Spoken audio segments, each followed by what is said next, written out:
एक व्यक्ति जिसका नाम अशोक भल्ला है, वो अपने बेटे के साथ मंदिर में बैठा हुआ था। उसके बेटे का नाम आरव है और उसकी उम्र 25 वर्ष है। आरव बहुत ही खुश लग रहा है, जो कि उसकी हरकतों से साफ जाहिर हो रहा है। उसके सवाल बहुत अजीब से लग रहे हैं, जिसकी तरफ हर किसी का ध्यान जा रहा है, खास तौर पर वहीं बैठे बुजुर्ग दंपति। वो चाहकर भी अपना ध्यान आरव से हटा नहीं पा रहे हैं। आरव अपने पिता से कहता है, पापा, ये गणेश जी ऐसे क्यों दिखते हैं? इनकी नाक ऐसी क्यों है? तब पिता बड़े ही शांत मन से खुशी के साथ अपने बेटे को भगवान गणेश जी की कहानी सुनाते हैं। और तब आरव को गणेश जी की नाक, जिसे हम सूंड कहते हैं, के बारे में पता चलता है। आरव ऐसे कई सवाल करता है, जैसे आसमान का ये रंग कौन सा है, पंछी का नाम क्या है, नदी का रंग क्या है। ऐसे अनगिनत सवाल जो कि बहुत छोटा बच्चा अपने माता पिता से करता हो। वो दंपति को बहुत आश्चर्य होता है और वो दोनों आपस में बातें करने लगते हैं, जिसे देख आरव के पिता को कुछ महसूस होता है, पर वो कुछ नहीं कहते और मुस्कुराते हुए अपने बेटे के सवालों का बड़े प्यार से जवाब देते हैं। दोनों बुजुर्ग दंपति को बेचैनी होने लगती है और वो आरव पागल है ऐसा वहाँ बैठे सभी लोगों से कहने लगते हैं और अपनी जान पहचान में आरव की चर्चा करने लगते हैं।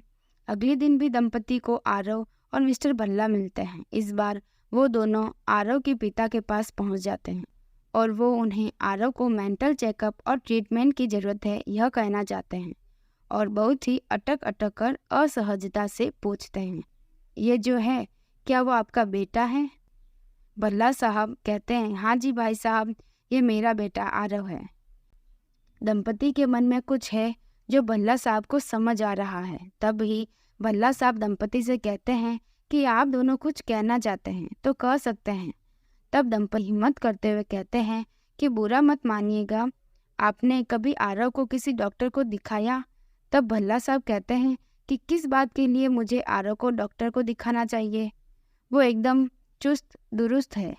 तब दंपति अचरज में पड़ जाते हैं और संकुचाते हुए कहते हैं, मिस्टर भल्ला, आपके बेटे की कद काठी देख लगता है कि यह 25 वर्ष का होगा, लेकिन इसकी हरकतों से लगता है ये कुछ 3 से 5 साल का है।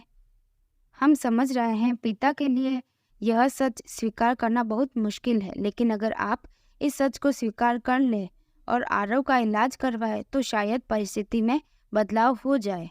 मिस्टर भल्ला को हंसी आ जाती है। यह देख दंपति को और अजीब लगने लगता है। तब दंपति के चेहरे का भाव देख मिस्टर भल्ला उनसे कहते हैं कि भाई साहब, यह सच नहीं जो आप समझ रहे हैं। असल में आरव बचपन से ही देख नहीं सकता था, वो नेत्रहीन था। उसका ऑपरेशन हुआ है और मैं कल उसे सबसे पहले यहाँ ले आया हूँ। जिंदगी में पहली बार उसने अपनी आंखों से दुनिया देखी है। जानता समझता वो सब है, लेकिन वापस अपने बचपन को जी रहा है और मैं भी उसका साथ दे रहा हूँ। यह सुन दंपति का सिर शर्म से झुक गया, क्योंकि उन्हें अपनी भूल का एहसास हो गया। कभी किसी को देखकर ही उसके लिए कोई राय कायम नहीं करनी चाहिए। वास्तविकता सदैव वही हो जो आप सोच रहे हैं, यह जरूरी नहीं है। दंपति ने बिना कुछ सोचे समझे आरव को एक पागल लड़का करार कर दिया और कई लोगों को यह बोल भी दिया। जब सच सामने आया तो उन्हें शर्मिंदगी का सामना करना पड़ा।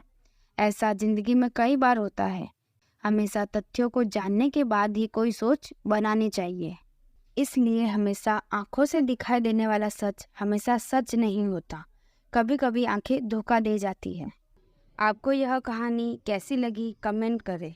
अगर अच्छी लगी है तो लाइक करें और ज़्यादा से ज़्यादा शेयर करें।